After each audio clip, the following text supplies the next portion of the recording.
Hey, this is Keith Weinhold from the Get Rich Education Podcast. You are listening to my friend John Larson in the Real Estate Cowboys. Don't quit your daydream. Hey everybody, it's Robert Helms, host of the Real Estate Guys radio show, and you are listening to the Real Estate Cowboys.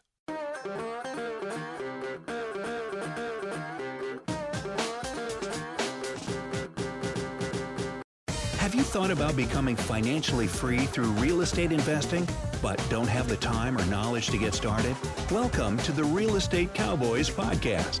Each week, we discuss passive income investment opportunities in the red-hot Texas market. John Larson and the Real Estate Cowboys will show you how to leverage their team to build wealth in real estate through passive investment opportunities. And now, here's John. And welcome back to another edition of the Real Estate Cowboys. This is your host, John Larson.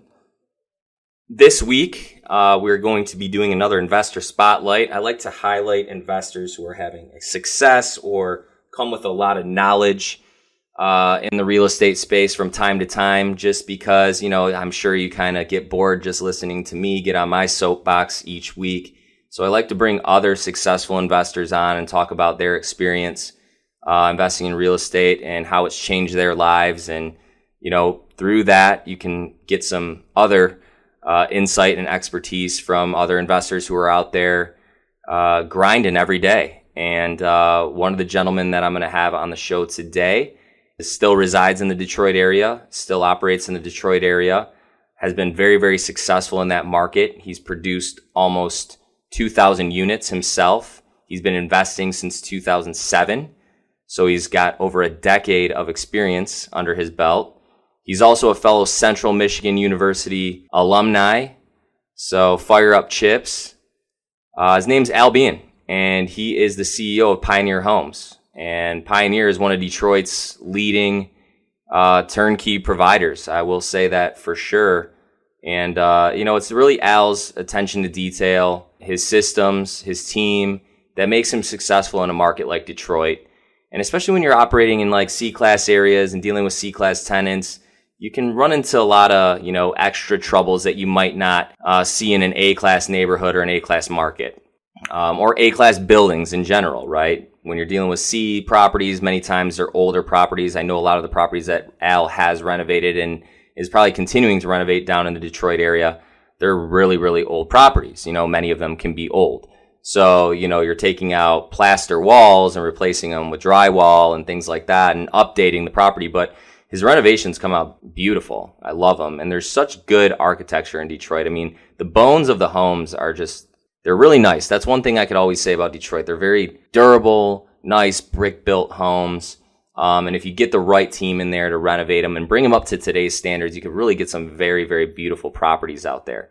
Now, from listening to me, I don't love C and D class properties, but I believe that there are providers out there that have really good systems and teams in place to where you can see success with a C class property. One of those guys is Terry Kerr out of Memphis. I'm sure many of you have heard of him. And another guy I would say is Al from Pioneer Homes. I have a lot of respect for him. He's been in real estate a little bit longer than I have. And he definitely comes with a lot of knowledge, and he's got a lot of inspirational messages. I'll tell you that. I follow him on a few different social media outlets, I'd say. And he's always posting stuff, motivating people to take action. And, so I'm excited to have Al on the show this week to talk about his experiences with real estate. And he's also talking about how he's starting to transition into multifamily, which is another thing I've been doing over the past year, is transitioning more to multifamily and transitioning more to commercial properties. And obviously, our private lending program has been more and more popular. It's gaining more and more steam. So, I've just felt this hunger to go after bigger deals. And I feel like Al's kind of on that same path. So it'd be good to talk to another gentleman out there who started in single family, is starting to graduate into larger deals. So without further ado, I'd like to welcome to the show Beahn. Al, thanks for coming on. Thanks for having me, John. I appreciate it. No problem, buddy. First and foremost, I always like to ask my guests, how did you get started in real estate? And I'll just let you take it from there. How I got started in real estate. Yeah, so this was, I was the ripe young age of 21 years old, I believe, 21 or 22. I always forget. But yeah, so 2009, I was still in college. I graduated the spring semester of '09, and I moved home. I was in my parents' basement for like 3-4 months, and my dad was the kind of guy, I was the oldest, so my dad gave me all the crap about what I'm doing with my life and all that fun stuff. My brother got the easy street treatment. Anyways, I'm living at home for 3 months, and he's on my busting my chops. Hal, what are you gonna do, man? What are you gonna do, man? I said, I don't know. So I ran into a friend of mine at a party. It was like that fall/winter of '09, and I said, hey, what are you doing? And the guy says, well, I'm flipping houses. And I don't know what it was about that conversation, but it just kind of struck a nerve with me. And I said, you know what? That's what I'm going to do. So I think it was within 3 months of that meeting, I had raised a little bit of money, and this was back in 2009. The market completely was crushed. Everything was bottomed out. So I always say timing was more than perfect. I mean, if I would have started even a year earlier, who knows where I'd be today. But anyways, went out, bought my first house December of '09, did all the work myself. Took me about 3 months. I treated it like a job. I was working 40, 50 hours a week. Get up, leave the basement, drive my 1999 Mercury Sable. It was white. I used to strap ladders to the top of the roof. Literally, that's a true story. Hopefully, you can find some pictures. But yeah, so I did that. It was my full-time job for like 3 months. Got done with it. We put it on the market. That time, market had kind of started picking back up. We got a contract in about a month. Closed. I made 16 grand, and that's kind of how it all started. And I immediately moved out of my parents' basement. And at the time, I met a guy similar to my age. We kind of decided to link up and partner up. He had been doing some wholesaling, and this was back in 2010 is really when things got ramped up. And we were in the Detroit market, and Detroit got hammered. I mean, it got hit so hard. This is the story. You're hearing people buying houses for $1,000, $500 at the tax sale, just crazy. The market was just out of control. And that's kind of where that turnkey model was developed. So we just got lucky. We landed a few clients. Most of them were out of state. I think our first year in business, we sold like 50 or 60 properties. And then as time went on, we scaled. And I think our biggest year was a little over 300 homes. I think it was in 2013. That's when we split up. I went off and did my own thing, and that's where I've been for the last 5 or 6 years. But that's kind of the quick, little Al to big Al, or at least current Al. Well, I'll tell you, your story is eerily similar to mine. Growing up in the Detroit area as well, I wasn't in my mother or father's basement, but I was in my aunt's basement coming out of college, also trying to figure out what I wanted to do, and eerily similar in terms of, the market really did hit rock bottom in Detroit, but it gave young, ambitious guys like us an opportunity to buy property at a real affordable value, right? And if we were willing to put in the work, there was money to be made. And you collect that first paycheck, that first $16,000, and you're like, whoa. Oh, man, I was rich. I literally was thinking about retirement. You know what I mean? I thought that was like, wow, dude, this is the real deal. So, yeah, totally agree. That's a good story, and yeah, it's like I said, very, very similar to mine, and also got a lot of my start in wholesaling as well, and being a real estate agent at Max Brook, and crossed paths with other mutual friends of ours like Carl Dean, and moved down here to Dallas, and have been doing a lot of great things ever since. But now I'm going to go into my next question here. What excites you most about working with investors? Okay, great question. Yeah, I think. And I always backtrack a little bit, what I loved about investors in the beginning versus what I love about it now. In the beginning, right, I was young. I was not super educated in the business. And for me, I needed investors to make money, right? So in the beginning, it was kind of a one-way road for me, right? I need to use investors to make money. And fast forward to today, I am kind of on the opposite end, and I'm actually educating people a lot more than I used to. And especially now with the new tax laws, with all this bonus depreciation, it's just absolutely amazing what we have the opportunity to do over the next 4 years. So you can use this new tax incentive through 2022. So now anybody who talks to me about investing, one of the number one things I ask them is, okay, well, what are you doing to save your taxes, right? Like, what are you paying in tax? Here's how you can kind of offset your tax, right? Everybody hears this Trump thing, love him or hate him. To me, it doesn't matter. The reality is the tax law the tax code, it was written to incentivize entrepreneurs and business people to invest their money, to start businesses, to own real estate, because it stimulates the economy. So the tax law is literally written so we can save money in tax. And a lot of people don't understand that. So for me, the last few years, I've really been just educating myself on that. The new tax law is, I'm not smart enough to read the whole thing, but it's, over 6,000 pages long. Not the new one, just the tax code in general. So for me, it's education. I talk to a lot of people about it. I'm very passionate about it. And I'll tell a quick story about a friend of mine. He lives on the West Coast. He's in a tech industry, or in the tech industry, and his business started 3 years ago. They just did a huge raise. And I'm not going to say the name of anybody, but they raised $20 million for their business. And some of the founders pulled around $1 million out. And first thing I asked him, I said, hey, what are you going to do to offset your tax? He says, what do you mean I'm going to pay my tax? I said, you're telling me you're going to go pay what, 30, 40% of that $1 million in tax? And he's like, well, yeah, man, what else am I going to do? So that turned into a 2-hour conversation.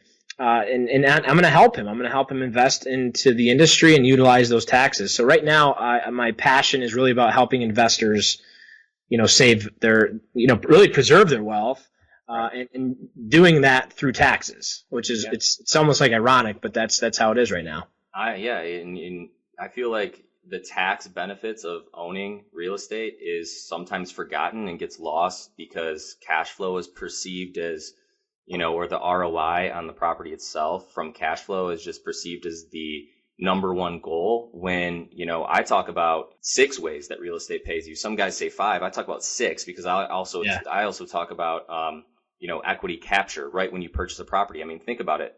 Us as wholesalers getting started in this business, how many deals do you think that you came across where you bought it for $20,000 under market value and you could virtually have just flipped it the next day after buying it, right, and make $20,000? Absolutely. So there's a lot of different ways, and I try and explain that to my investors. If you're able to acquire property under market value, you have to look at that as what I like to call instant equity in a property, but then also the tax benefits of owning property, the cash flow, of course, from the rental income, the leveraging or hedging against inflation, right? Locking in 30-year fixed rate loans at 4%, right? As interest rates continue to rise year over year, you're basically hedging inflation. Right? Exactly. Another way that you're paid. So there's so many ways. And then also having a tenant in the property paying your principal and interest payment each month cannot be forgotten, okay? Even if you're breaking even on your property every month and you have a loan on it, think about it. Your tenant's paying down your loan, not you. You're still winning, right? And if it's in the right market 100%. Where you're seeing appreciation, it's a total winner. So I'm glad that you talked about the tax education, because that's another thing that I like to drive home to my audience is just all the ways that real estate can pay you. Right, yeah. And so for anyone listening that's interested in taxes, I'll give Tom Wheelwright a free plug. He's actually a company called Provision. He's our tax advisor. He's got a book. It's called Tax-Free Wealth. And if you've never read anything about taxes, I highly suggest you go pick that book up. And I bet you it'll change the way that you look at the world. Mm-hmm. I had my wife read it, and she totally changed her opinion on a lot of things. So it's a really good book for anybody trying to learn about taxes. Oh, yeah. I just saw him again here in Dallas at a Real Estate Guys Secret to Successful Syndication Seminar. Okay. He was blowing my mind. He's a great presenter, isn't he? He really is. Yeah, really for sure. All right, so Al, tell me this. Cool. If today's Al could go back to Al living in his parents' basement, what would you want to tell yourself, either as an investor or a business owner? Yeah, good question. Man, that could go so many different ways, but I think going back, I would have held on to a lot more real estate. I say, people ask me what was the best deal that I've ever done. The best deal that I've ever done is also the worst deal that I've ever done. I'll explain that to you. The best deal that I ever did financially, it was a package of properties in the city of Detroit. It was 50 properties. And at the time, and you'll understand why this was, kind of crazy that we didn't hold on to it, but 50 properties at the time, we got these things for $28,000 a door, and we sold it. We flipped it, right? So yeah, it was awesome because we flipped 50 houses at one time and made a boatload of money. But fast forward now, and every time I drive through that part of town, I'm literally like physically sick. So the same houses now are going anywhere from 120 to 150,000. Some of them even probably closer to 200. So the point is, it was a very short vision on my end. Like, I did not think about this long term. And had I educated myself a little bit more when I was younger about the benefits of real estate beyond like the quick cash, right? Like when you're getting into the business, you want to get quick cash, and yeah, wholesaling, we do that.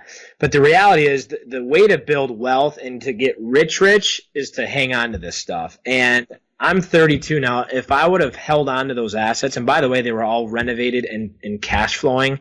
We bought them from an owner. He picked them up from the tax sale for pennies on the dollar.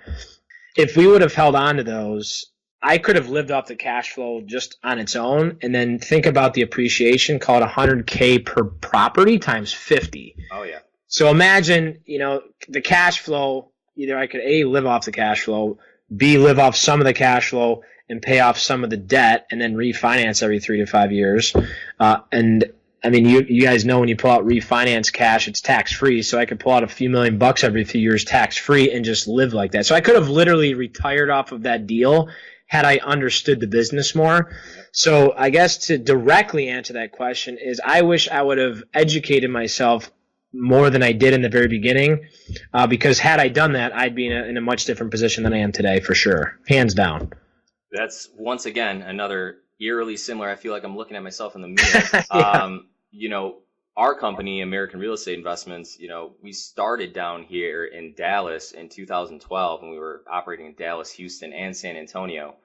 And that was just when the market started rebounding as well. The financial crisis didn't really affect Texas too much because there's just so much, the economy here is so diverse, right? There were so many jobs here. So when other areas around the country, like Michigan, were losing people, right, because job loss was occurring, they were going to other areas around the country like a DFW, like a Houston, because there were jobs there. So the market didn't get hit too hard. But also at that time, I feel like it was just the start of the boom going on in Texas. Your market is scorching. Yeah, scorching hot, to where now, I mean, it just really doesn't make sense for single family from a cash flow standpoint, because also the property taxes are pretty high in Texas. Okay. Which is why we have transitioned into, more multifamily, right?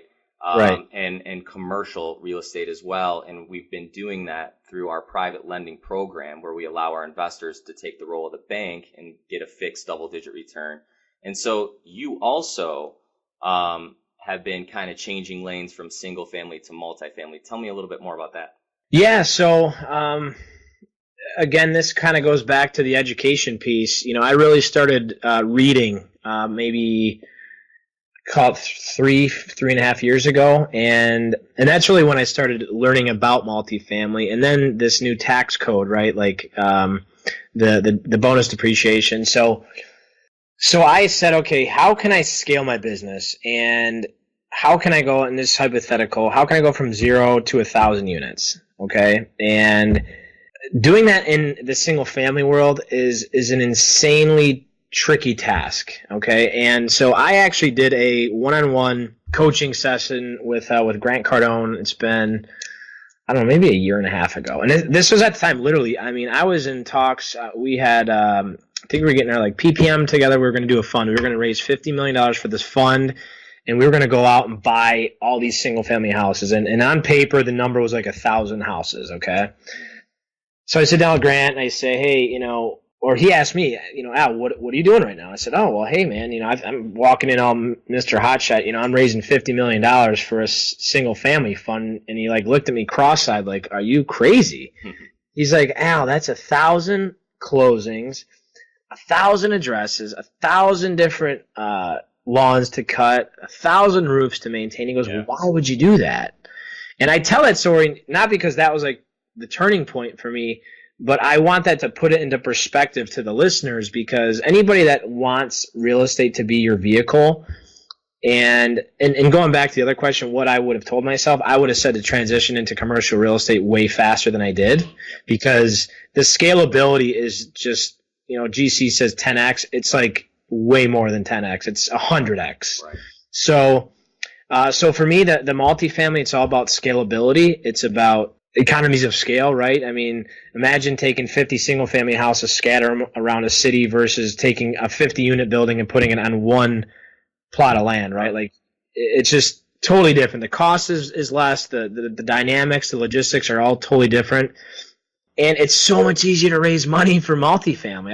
You and I were just talking about raising money before we got this call going, but for me, raising money in single family is so much harder than it is for multifamily. The banks are completely different. They don't need you personally. They don't need to care. They don't care about your past, your financial situation. All they care about is the asset. Right. So for me, if you just take a list, a T-chart, and go pros and cons of single family and multifamily, there is no way that you can win this argument with me, at least in my eyes. I just can't see how a single family is going to be better for you long term if you're the guy that wants to own a lot, right? Like, my goal is to retire off of real estate. So, and that's in large numbers. And to me, just multifamily is just the only way to do that, or commercial real estate. It doesn't have to be specific multifamily, but that's just the way that the mindset of the American is now with renting and buying and all that stuff. I think multifamily is going to get more and more popular. So we'll see what happens. I'm not a psychic, but I think the market's kind of telling us what we're seeing. So no, absolutely, and I agree with everything that you said. And I mean, when it comes to any cash flowing asset, management plays a crucial role. And now that I own some commercial buildings where my tenants only occupy the building 40 hours a week, 50 hours a week, right? The time put into management is so much more insignificant than what it is on managing, like you said, 50 single family homes. So the time and effort that goes into having to manage 50 single family homes, which are spread out over a geographical location, as opposed to managing just 50 doors in a multifamily apartment building, right? It's unbelievable. And as I'm getting older, you start to realize, how much your time is worth. And in my opinion, as I'm getting older, it just makes more sense to go that route, because the time and effort that goes into the management of the asset is like I said, it's less significant than what you're experiencing on a large single family portfolio. And that's funny that Grant Cardone said that to you, because that makes so much sense. I mean, it was just help put it into perspective. Sometimes you talk to a guy that's been doing it for 30 years. You might want to take it for what it's worth, right? Absolutely. And so that kind of leads me into my next question then. Who's influenced you the most in your career, would you say? Yeah, I could probably make a list, but I would just say, if I had to narrow it down, the Rich Dad Poor Dad book, I think when I first read that really put things into perspective. But when I, call it 3-4 years ago, I was kind of going through a funky time in my life. I really was unsure of what I wanted, where I was going. I was actually at the time doing really well in the single family business. It just was not satisfying me. And yeah, that's honestly when I think Cardone kind of popped on the scene, and I don't say my whole life would be he's the most influential, but I think he's helped me through the last 3-4 years, or through that weird time in my life, and it kind of got me back on track. And I think that is kind of why I feel the way I do. But man, that guy, he pitches a lot of real stuff, unlike a lot of other people out there that are doing the influencing thing. So I think to me that kind of helped a lot. But some things a lot of people don't like about him, but for me, the things that I liked were enough to make me feel that way. But yeah, it was really just to kind of get me through a funky part of my career. But I would say, between him and that Rich Dad Poor Dad, I'd say those two things for sure. Yeah, and what Grant Cardone preaches is, so it's a lot of the same basic principles that we do in the single family space and our mindset, right? As an investor and an entrepreneur, he just kind of shows you a way to go bigger, faster, right? Right. So yeah. I mean, it's just put, the 10X thing. I mean, he called it a little cliche, but really, I mean, that meeting I had with him, and that actually happened a couple years after that time of my life. But yeah, I mean, just sitting talking to him, and he's got a very interesting vocabulary. He goes, "Dude, you want to get effing rich?"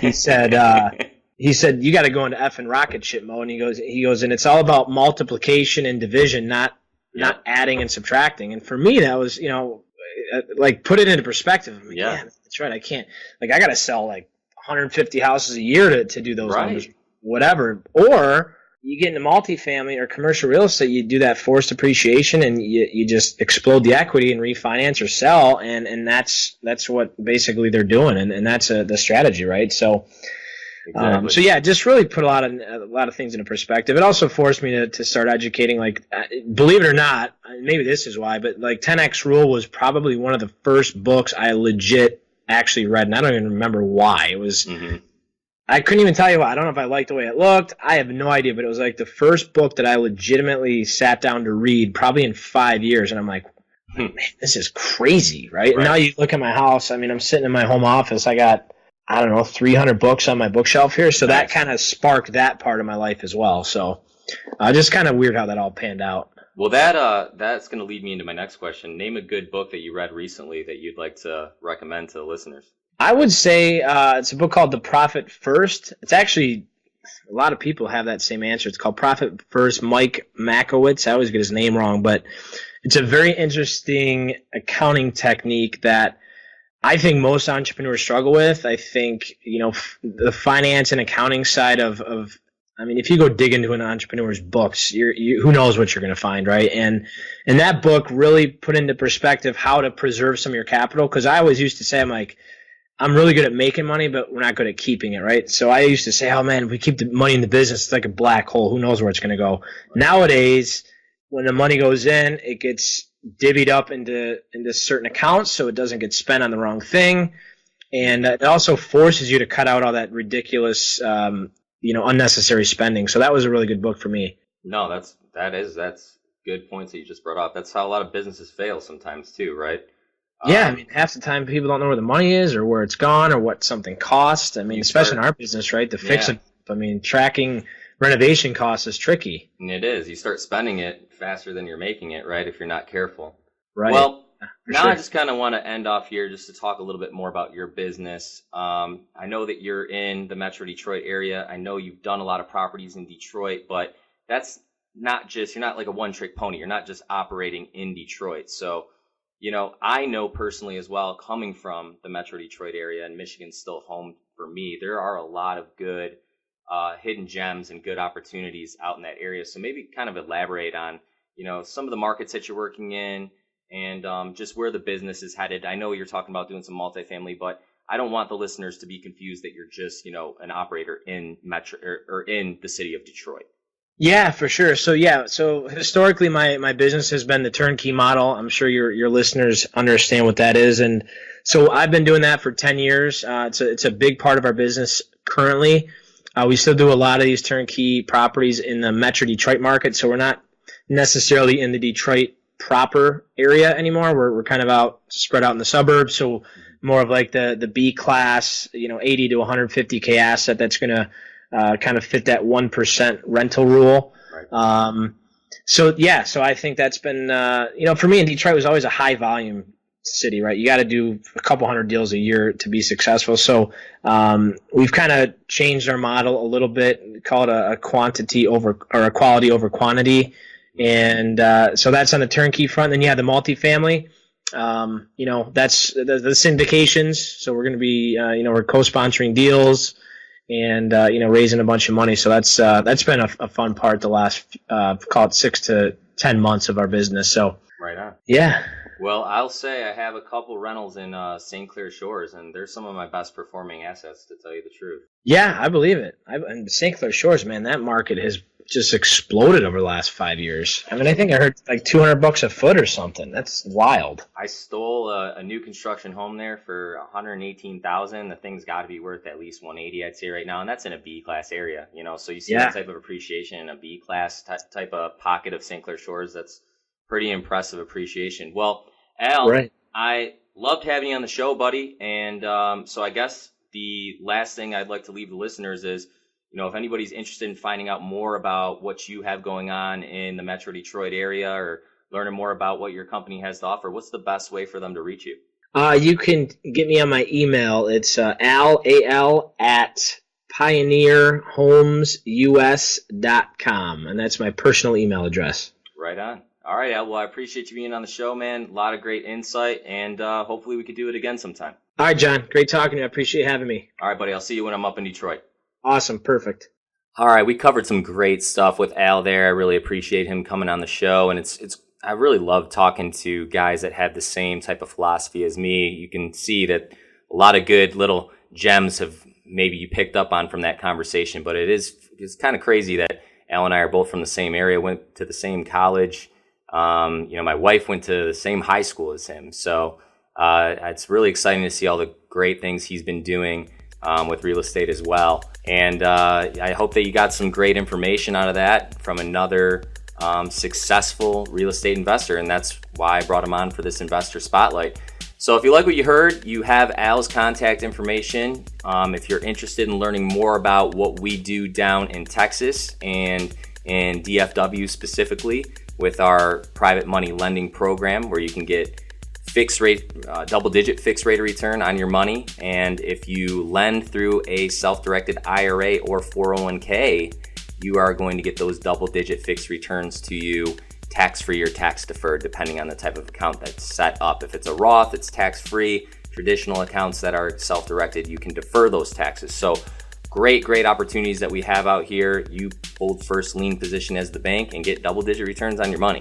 Sounds like a no-brainer to me, but if you're interested in learning more, go to our website, areiusa.com or realestatecowboysdfw.com. This is John Larson signing off for this week. Once again, everyone, remember, what's your return on life? Have a great week, everybody.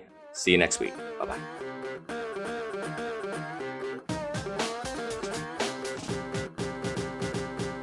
All opinions expressed by the hosts of the show are the opinions of American Real Estate Investments, LLC, and do not reflect the opinions of guests or sponsors. No personal or professional advice heard on this program should be considered an endorsement to follow a real estate financing or investment strategy. Before acting on any information, seek advice from your financial, tax, mortgage, or real estate advisor, as the information is not guaranteed and investment strategies have the potential for profit or loss.